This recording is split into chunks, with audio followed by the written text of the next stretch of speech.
In the Western Balkans, gun violence continues to surge, with death rates from gun crime 30% higher than in the European Union.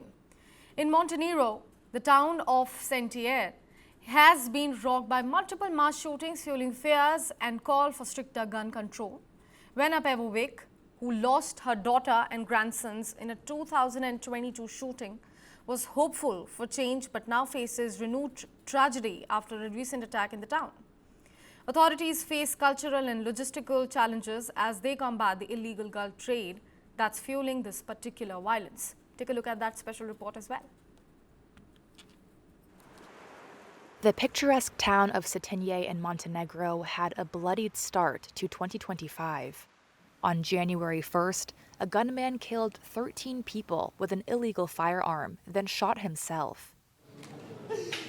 The crime shook Vesna Pejovic. She lost her daughter and 2 grandsons in a mass shooting in 2022. This was another blow in her battle to reduce gun violence in the country. Acquiring a firearm here is akin to buying bread in a shop. The incidents highlight the challenges of eradicating violence in a region where the culture of weapons runs deep. Pejovic has lobbied politicians to bring in stricter gun controls in the small Balkan nation. And after this year's shooting, Montenegro's Prime Minister Miloš Spajić announced just that. But past measures across the region have had limited impact. While gun-related deaths have remained relatively steady, annual gun-related incidents in the Western Balkans rose more than 70% between 2019 and 2024, according to CSAC, a UN and EU-backed regional gun control initiative. Montenegro ranks 3rd globally in gun ownership per capita, data from the Small Arms Survey shows. The country's attitude to weapons stems from centuries of wars with Turks, Venetians, and Austrians. It appears there is a certain, let's say, tradition in Montenegro, that there is no house in Montenegro that doesn't have a weapon. Vukoslav Vukotic is a local historian. In 1910, the king mandated that all male citizens buy a gasser-pattern gun to bolster his small army and deter invaders. Yes, it's true that it has a very long genesis. It has deep roots in Montenegrin tradition, and therefore a pistol, more precisely a revolver, was seen as an integral component of the Montenegrin national attire. Then, the breakup of Yugoslavia in the 1990s triggered a series of bloody ethnic conflicts that left 6 million surplus firearms in the region.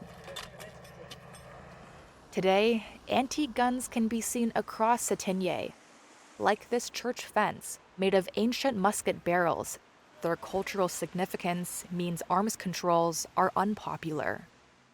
When the Prime Minister announced his stricter gun control measures in January, he gave the owners of illegal weapons 2 months to freely hand them over.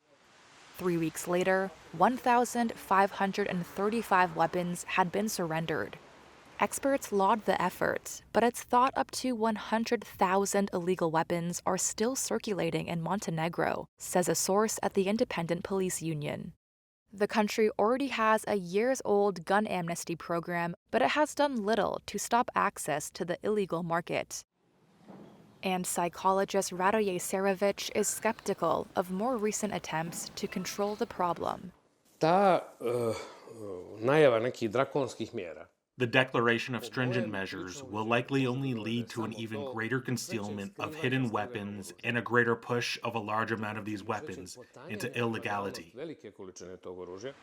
Some implemented changes may help. In November, Western Balkans countries agreed to harmonize gun laws with the EU and clamp down on illicit weapons. But 3 experts told Reuters that even when governments pass stricter laws, many cash-strapped countries don't have the resources or sometimes the will to enforce the legislation. And in part, they say that's because the weapons trade is run by powerful criminal gangs. As for Pejovic, her campaigning helped introduce Marko and Mason's law after her dead grandsons. It never passed, but last month, a draft of tougher legislation was proposed. Her fight continues.